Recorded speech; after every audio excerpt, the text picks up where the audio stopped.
그러니까 오늘도 같이 하게 해주신 하나님께 감사를 드립니다.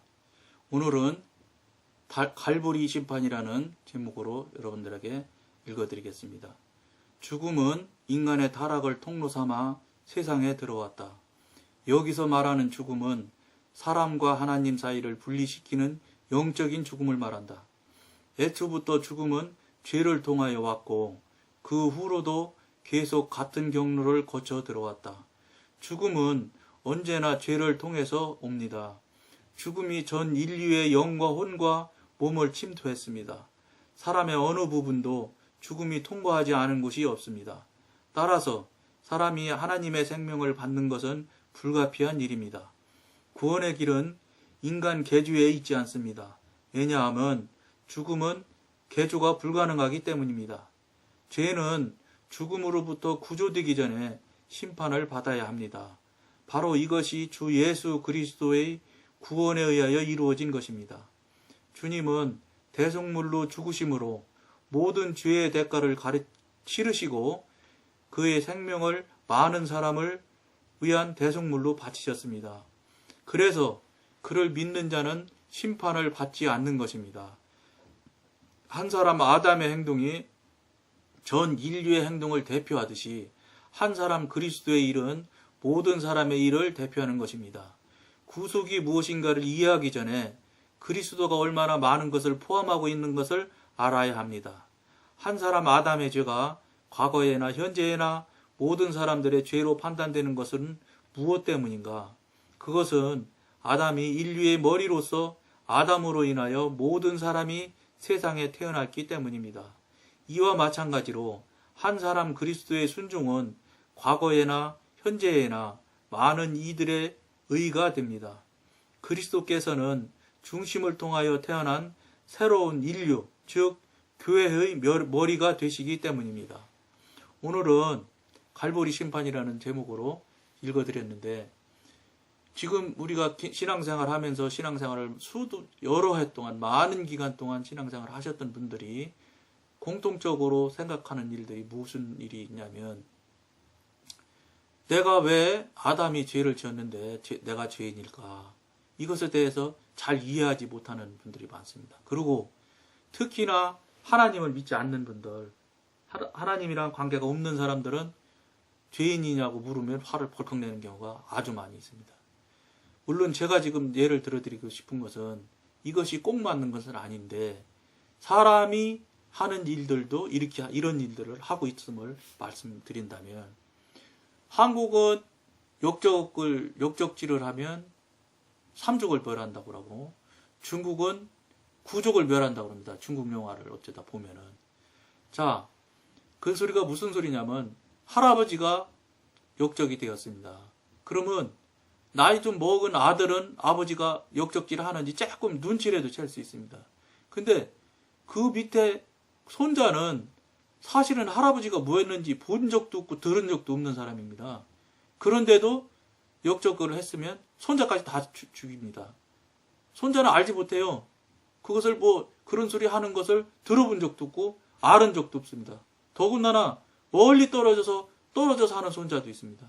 그런 거 뭐 외든 외가든 뭐 친가든 뭐 용서 없이 뭐 그런 거 보도 듣도 못한 사람일지라도 100% 죄인이라고 역적이라고 합니다. 똑같이 죄명도. 그래가지고 여자들은 관비를 삼기도 하고 남자들은 전원 다 죽이는 것을 우리가 역사 드라마에서도 볼 수 있습니다. 그것과 똑같이 사람도 그런 룰을 만들어서 룰을 적용을 하는데, 우리 아담이 최초의 사람인 아담이 죄를 지었다면 우리는 이미 죄인인 것입니다. 그런데 더군다나 우리가 죄인인 것은 하나님께서 이미 너희들은 원죄를 안고 난 존재다는 것을 성경에서 이미 말씀하시고 계십니다. 그러면 우리는 뭐 예를 들어 하나님 말씀하시지 않았을지라도 사람의 룰에 따라도 3족도 9족도 멸해서 그 안에 들어가 죄인이 되는 수가 있는데, 하나님이 그렇다고 하시면 이건 더 물어볼 것도 없고 확인해 볼 것도 없는 것이라고 저는 생각합니다. 그러므로 우리가 원죄를 갖고 태어났다는 것은 그대로 저는 인정하고 시인해야 된다고 맞습니다. 저는 그렇게 생각합니다. 그리고 우리 믿는 사람들이 믿지 않는 자나 또는 이단 사설로 이 믿는 자들을 유혹하고 넘어뜨리려고 하는 자들이 하는 소리가, 왜 너희들 개신교는 딱 예수 한 사람 뺏기는 구원의 길이 없다고 그러느냐. 그러면서 그 사람들이 예를 드는 걸 어떻게 예를 드냐면, 또 산에 등산을 가는데, 정상을 가는데 왜 길이 하나밖에 없다고 그러냐, 이러면서 관점을 홀랑 살짝 바꿉니다. 구원을 받는 얘기를 해야 되는데 등산에 정상을 올라가는 얘기로 살짝 바꾸면 사람들이, 보통 사람들이, 우리 믿는 자들이 예민치 못해서 그렇습니다. 그게 홀딱 빠져들어가지고 맞아, 등산 가는데 왜 산이 길이 하나라고만 해? 수십 개지. 도봉산 꼭대기 올라가는 길이 수십 개라는데 1년을 다녀도 그 코스를 다 못 갈 만큼 코스가 많다는데, 왜 개신교는 예수 한 사람으로밖에 구원을 못 받는다고 하냐. 이건 니네가 너무 유아독존적인 신앙이 아니냐, 이렇게 얘기를 하는 소리에 홀딱 속습니다. 근데 우리가 꼭 잊지 말아야 될 게 그겁니다. 그건 등산 얘기입니다. 등산 얘기. 우리 영을 구원하는 얘기가 아니고, 왜 구원하는 얘기를 등산의 예를 들면 등산으로 홀딱 거기에 빠져듭니까? 등산은 365개 아니라 3만 개일 수도 있습니다. 정상을 가는 게. 히말라야는 올라가려면 3만 개가 있는지도 나도 모릅니다. 등산 가는 길은 수만 개, 수천 개, 수백 개 돼야 맞습니다. 등산으로 정상을 올라가는 길은. 그러나 분명히 여러분, 우리 믿는 사람들은 꼭 알아야 될 일이 있습니다. 구원의 길은 두 길만 있어도 저는 믿지 않습니다. 왜냐? 두 길 있으면 저쪽 길로도 가도 되는데 뭐하러 이 길을 믿겠습니까? 이거는 타협의 여지가 없는 것입니다. 절대로 한 길밖에 없는 겁니다. 예수 믿지 않으면 구원 안 됩니다. 그리고 이건 하나님의 절대적인 권능 아래에 있는 것이지, 어떤 누구도 누가 무엇을 어떻게 해서 무엇을 조금 잘해서, 전반의 말씀입니다. 그거는 이미 성경 말씀에서도 말씀했지만 그거는 우리 소관이 아닙니다. 전적인 하나님의 소관이지. 그걸 모르고 자꾸 왜 너희는 너희만 유일하게 구원이 있다고 우기냐. 그거에 속지 마십시오. 그럴듯한 사랑, 성경을 다 줄이고 두자로 말하면 사랑이라고 말한다. 사랑이라는 이유로 해서 요새 죄송합니다. 동성애자, 자유평등법이라는 것을 앞세워서 전도도 금지하고, 이거 맞지 않는 겁니다. 이거는 자꾸 등산으로 가는 얘기를 지금 하고 있는 것밖에 안 됩니다. 왜 자꾸 너희만 구원이 있다고 하느냐. 우리만 구원이 있는 겁니다. 예수님밖에 구원이 없어야 되는 겁니다. WCC 저는 절대로 반대해야 맞다고 생각하는 사람입니다. 무슨 어떤 분한테 그런 얘기를 하니까 무당이 푸닥거리 했다, 시작할 때 푸닥거리 호준거 해서 했다더라. 그러니까 그분 하는 말이, 그것도 다 죽어갈 영혼인데 그것도 그 영혼도 우리가 다 살려주고 지켜줘야 될, 전도되어져야 될 영혼 아닌가, 이렇게 얘기하면서 그걸 하지 않는 것이 좋은데 했대도 그게 그렇게 크게 문제가 되겠는가. 이거는 정말로 저는 용납할 수 없는 일이라고 생각합니다. 그것이 아닌 일이면 해서도 안 되고, 그리고 성경을 좀 많이 읽어보지는 않았지만 여러 차례 읽어보면 하나님이 제일 싫어하는 게 우상숭배입니다. 우상숭배라고 하면 여러분들 그럴듯한 용어로 들으시죠. 이건 영적 간음입니다.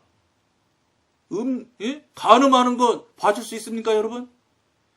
자기 처가 다른 남자와 간음하는데 여러분 봐줄 수 있습니까? 자기 남편이 간음하는데 여러분 봐줄 수 있습니까? 그런 거는 왜 못 봐준다고 그러면서, 그런 거는 용납할 수 없다고 그러면서, 영적인 간음은 왜 그걸 너무 쉽게 생각합니까?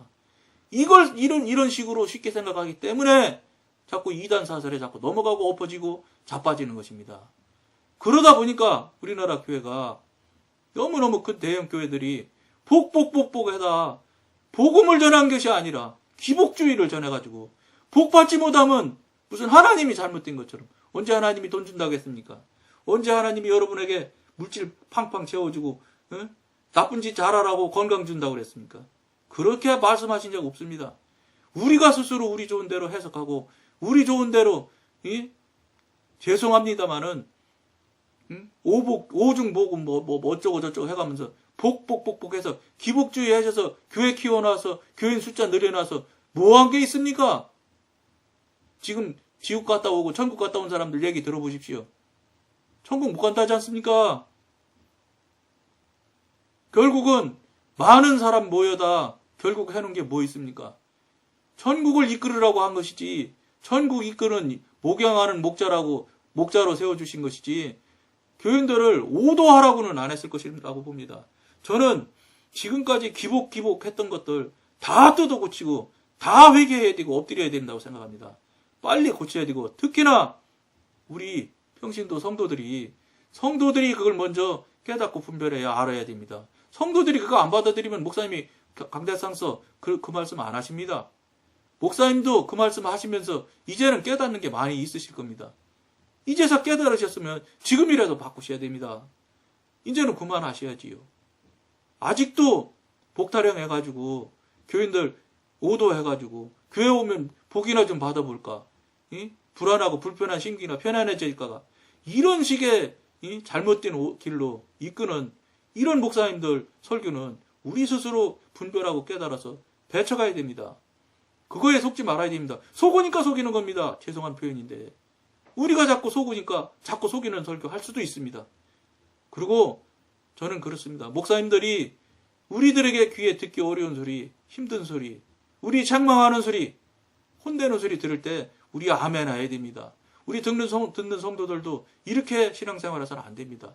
내 귀에 듣기 좋은 소리 하는 목사님 찾아다니고 내 마음에 드는 설교하는 목사님 찾아다니고 이거는 종교생활이지 신앙생활이 아닙니다. 그렇게 해서 과연 그 속에서 성령님께서 운행하시겠습니까? 성령님이 찬성하시겠습니까? 성령님이 잘했다 하시겠습니까? 성령님이 함께하지 않는다는 소리는 대단히 위험하지만 지옥 가는 겁니다. 지옥 가려고 신앙생활 하십니까? 지옥 가시려고 시간 버리고 지옥 가시려고 돈 내고 지옥 가시려고 무료로 헌신하고 봉사합니까? 우리 정신 바짝 차려야 됩니다. 우리 믿는 성도도 정신 차려야 되고 앞서 가시는 우리 목양하는 목사님들도 정말로 이 시대에 돌아보고 돌이키지 않으면 촛대로 옮긴다고 하신다고 하지 않습니까? 촛대 옮기면 어떻게 하실 겁니까? 우리 다 지옥 가도 괜찮겠습니까? 지금까지 드렸던 물질, 시간 어떻게 할 것입니까? 이제라도 이 방송을 듣고 별 희한한 소리 하네 이런 소리 하지 마시고 정말로 저런 관점도 있겠구나 해서 깊이 한번 돌아보는 시간을 꼭 돼야 되겠습니다. 이런 것 하라고 강권적으로 하나님께서 저한테 이거 방송 시키신지도 모릅니다. 여러분 기도해 보십시오. 응? 저 성령님이 하라는 소리 하는 거 맞는지 물어보십시오. 왜 저만 자꾸 성령님이 했다 소리 하게 합니까? 여러분도 물어보십시오. 여러분은 뭐 의붓아들입니까? 의붓자식입니까? 같이 묻고 혹시 잘못된 게 있으면 알려주고 그 다음에 깨닫고 분별해서 바른 길로 가도록 우리가 그거 하자고 이 1인 방송 하는 거 아니겠습니까? 제가 뭘 합니까? 그리고 여러분 이제 여러 차례 보셔서 아시겠지만 저 원고 없습니다. 그때 성령께서 하라 하시는 대로 하게 하시는 대로 말하게 하시는 대로 말하려고 노력할 뿐이지 내 의견은 될 수 있으면 절대 안 넣으려고 하는 그런 생각을 지금 가지고 이 일을 진행하고 있습니다. 또 그렇게 기도하고요. 그리고 그렇게 성령께서 지도인도 하신 걸로 저는 믿습니다. 그렇기 때문에 여러분들 말장난이나 그럴듯한 얘기, 제목도 그럴듯하게 해서 여러분 홀깃하게 해서 자꾸 유튜브 조회 숫자 늘려놓기를 원하는 그런 설교는 그런 말씀은 절대 없을 것입니다. 여러분 좋으면 들으십시오. 듣고 덕이 되고 유익이 되면 자꾸 들어와 들어주시고 그 다음에 같이 기도해 주시고 도와주십시오. 그 다음에 또 혹여 불편한 거 정말로 무슨가 잘못된 관점이 있다면 알려주시면 서로 회개하고 서로 내려놓고 잘못을 인정하고 이렇게 하면서 이 방송을 이끌어가고 가야지. 그걸 원해서 우리 하나님께서 하게 하셨겠지. 제 기분이나 제 좋은 대로 제 하고 싶은 말이나 하라고 이 방송 하라고 했다고 생각하지 않습니다. 그러니까 여러분 우리 같이 가는 귀한 관계가 됐으면 좋겠습니다. 오늘은 여기까지만 하겠습니다.